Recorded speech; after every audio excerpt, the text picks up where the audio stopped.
sudah tidak lagi jarang di telinga kita dan sangat kita sangat syarat di telinga kita. Sehari-hari bisa kita dengar baik televisi, handphone, dan media-media lainnya. Itu membuktikan bahwa begitu cepatnya zaman membawa kita, zaman teknologi membawa kita menuju akses yang tak terbatas. Maka daripada itu penting kiranya untuk kita semua mempelajari teknologi transformasi digital. Namun dalam mempelajari transformasi digital kita juga memiliki banyak tantangan, seperti banyaknya masyarakat yang masih buta ataupun skeptis terhadap transformasi digital. Karena untuk mempelajari teknologi transformasi digital bukanlah hal yang mudah. Kita harus mengorbankan waktu, tenaga, pikiran untuk dapat menggunakan teknologi transformasi digital ini. Maka dalam kehidupan kita sehari-hari, dalam kehidupan kita masyarakat, sudah sangat banyak tersebar platform media sosial tempat kita untuk belajar dan menggunakan transformasi digital. Dan salah satu contohnya ialah Facebook yang memiliki satu jangkauan luas, dan juga TikTok, yaitu video-video yang singkat namun juga menarik. Terus platform YouTube, yaitu video-video yang menampilkan banyak penjelasannya mendalam. Maka daripada itu penting kiranya untuk kita belajar tentang media dakwah ataupun media transformasi digital yang kini telah banyak dikembangkan dan banyak kita gunakan dalam kehidupan kita sehari-hari.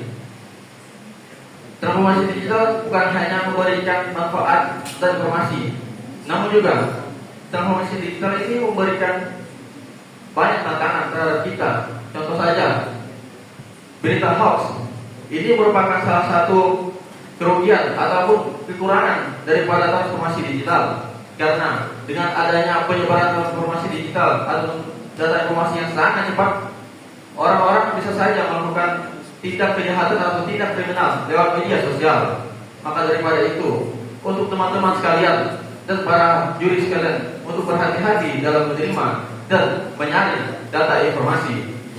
Benarkah informasi dan data yang kita pelajari dan kita akui benar itu adalah benar-benar informasi yang terpercaya, ataukah hanya sekedar berita hoax?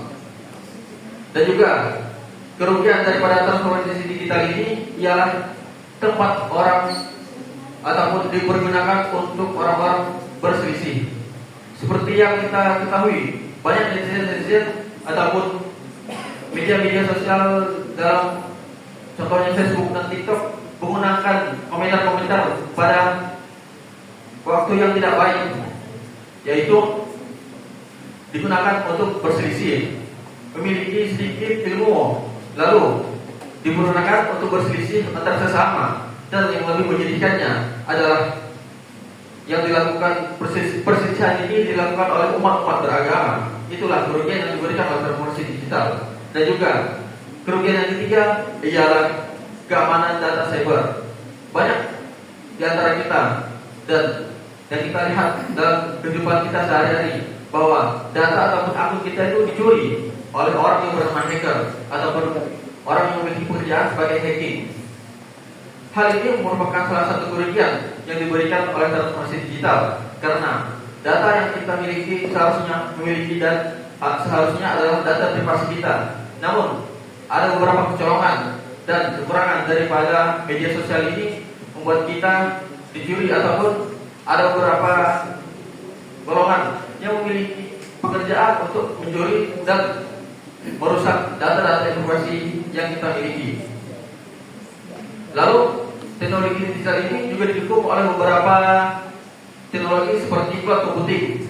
Cloud computing ini ialah tempat tersimpannya data. Namun tempat ini tidak memiliki batas ataupun batasnya tidak ada. Sekalipun kita masukkan dunia yang seisinya di dalam cloud computing itu tidak akan pernah penuh ataupun tidak akan pernah full kapasitasnya. Maka daripada itu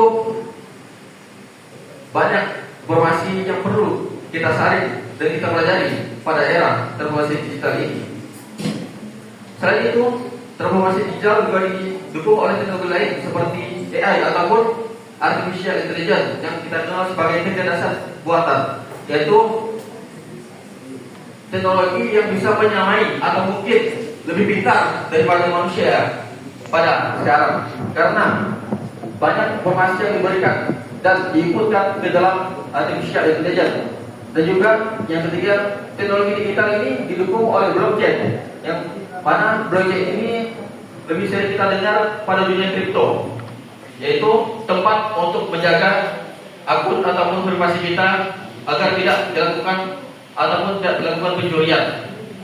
Maka penting kiranya untuk kita mendakwahi masyarakat di era digital ini tentang kebenaran, tentang menggunakan informasi digital dengan bijak. Maka daripada itu, Al-Quran memberikan satu pandangan terhadap penyampaian ini, yaitu yang mana disampaikan dalam surat Yasin pada ayat ke-17 yang berbunyi wa ma 'alaina illal balaghul mubin, bahwasanya tugas Rasulullah yang menjelaskan risalah Allah dengan jelas.